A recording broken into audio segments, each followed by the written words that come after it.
मार्च 2020 आज से एक साल पहले पूरे भारत देश में कोरोना वायरस के कारण लॉकडाउन लगाया गया था और उस समय हम सभी के मन में कई तरह के सवाल थे, कोरोना वायरस को लेकर, लॉकडाउन को लेकर और कोरोना के वैक्सीन को लेकर। और उस समय इन सभी सवालों के जवाब मिल पाना बेहद मुश्किल था। आज भारत देश ने कोरोना वायरस से लड़ने के लिए सिर्फ एक नहीं बल्कि 2 कोरोना वैक्सीन तैयार कर लिए हैं। और सिर्फ इतना ही नहीं, भारत देश में अब कोरोना वैक्सीन का एक वैक्सीनेशन अभियान भी शुरू किया जा चुका है। पूरे देश में चल रहे इस वैक्सीनेशन अभियान का अब दूसरा फेज भी शुरू किया जा चुका है और 1 मार्च से शुरू किए गए इस दूसरे फेज़ में इंदौर शहर के कई सारे गवर्नमेंट हॉस्पिटल्स के साथ साथ अब कई सारे प्राइवेट हॉस्पिटल्स को भी वैक्सीनेशन का केंद्र बनाया गया है। क्या आप वैक्सीन लगवाने के लिए एलिजिबल हैं? क्या है वैक्सीन लगवाने की प्रोसेस और आपको वैक्सीन लगवाने में कितना खर्च आएगा? इन सभी सवालों के जवाब मिलेंगे आपको आज के वीडियो में। इंदौर शहर के इस वैक्सीनेशन के फेज़ 2 में कई सारे प्राइवेट हॉस्पिटलों को वैक्सीनेशन का केंद्र बनाया गया है, जिसमें Bhandari hospital, DNS hospital, Nobel hospital जैसे कई सारे प्राइवेट अस्पताल शामिल हैं। इंदौर शहर में वैक्सीनेशन का केंद्र बनाए गए सभी प्राइवेट हॉस्पिटल्स की आप लिस्ट इस वीडियो के एंडिंग में देख सकते हैं। अब सबसे पहला सवाल ये है कि क्या आप वैक्सीन लगाने के लिए एलिजिबल हैं? तो यदि आपकी उम्र 60 साल या उससे ज़्यादा है तो आप वैक्सीनेशन के फेज़ 2 में वैक्सीन लगवा सकते हैं। वहीं दूसरी तरफ यदि आपकी उम्र 45 साल से 60 साल के बीच है और आपको कोई गंभीर बीमारी है तो भी आपको फेज़ 2 के अंदर वैक्सीनेशन दिया जाएगा। अब दूसरा सवाल ये है कि वैक्सीनेशन की प्रोसेस क्या है।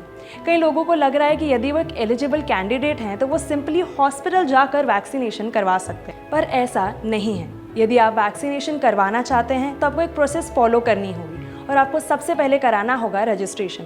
ये रजिस्ट्रेशन आप कोविन की official website, CoWIN 2.0 app, MP online और साथ ही आरोग्य सेतु ऐप की मदद से कर सकते हैं। रजिस्ट्रेशन की शुरुआत सुबह 9 बजे से की जाती है और आप अपनी कोई भी फ़ोटो ID जैसे कि आधार कार्ड, पासपोर्ट या ड्राइविंग लाइसेंस की मदद से अपना रजिस्ट्रेशन करवा सकते हैं। रजिस्ट्रेशन के दौरान आपके तय टाइम स्लॉट और तय हॉस्पिटल पर जाकर ही आपको अपना वैक्सीनेशन करवाना होगा।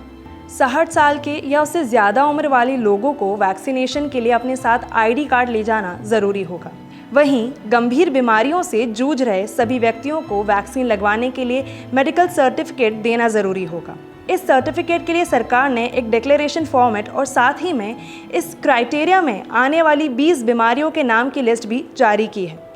तो अगर आप इन 20 बीमारियों की लिस्ट में किसी भी बीमारी से जूझ रहे हैं तो सरकार द्वारा जारी किए गए फॉर्मेट को डॉक्टर से प्रमाणित करवा के आपको अपने साथ लाना ज़रूरी होगा। वैक्सीन लगवाने वाले हर व्यक्ति को कोरोना से प्रोटेक्शन के लिए जारी किए गए सभी रूल्स जैसे कि हैंड सैनिटाइजिंग, सोशल डिस्टेंसिंग और मास्क लगाने जैसी सभी चीज़ों का पालन करना ज़रूरी होगा।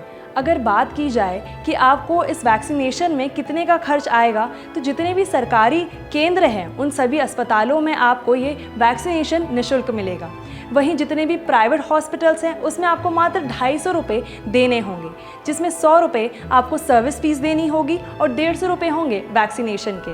अभी पूरे देश में 2 वैक्सीन का इस्तेमाल किया जा रहा है, कोवैक्सीन और कोविशील्ड। पर आपको कौन सी वैक्सीन का डोज दिया जाएगा ये डिसाइड करना आपके हाथों में नहीं है। तो ये थी कुछ ज़रूरी इन्फॉर्मेशन वैक्सीनेशन अभियान के फेज़ 2 से रिलेटेड। तो यदि आप भी फेज़ 2 के लिए एक एलिजिबल कैंडिडेट हैं तो इस अभियान में आप एक्टिवली पार्टिसिपेट करें। साथ ही आप अपने आसपास के भी सभी लोगों को इस अभियान से जुड़ने के लिए मोटिवेट करें। यदि ये वीडियो आप फेसबुक पर देख रहे हैं तो इसे लाइक करें और यदि आप वीडियो यूट्यूब पर देख रहे हैं तो हमारे चैनल को सब्सक्राइब करें। साथ ही साथ ऐसे ही और इन्फॉर्मेटिव वीडियोस के लिए देखते रहिए इंदौर टॉक।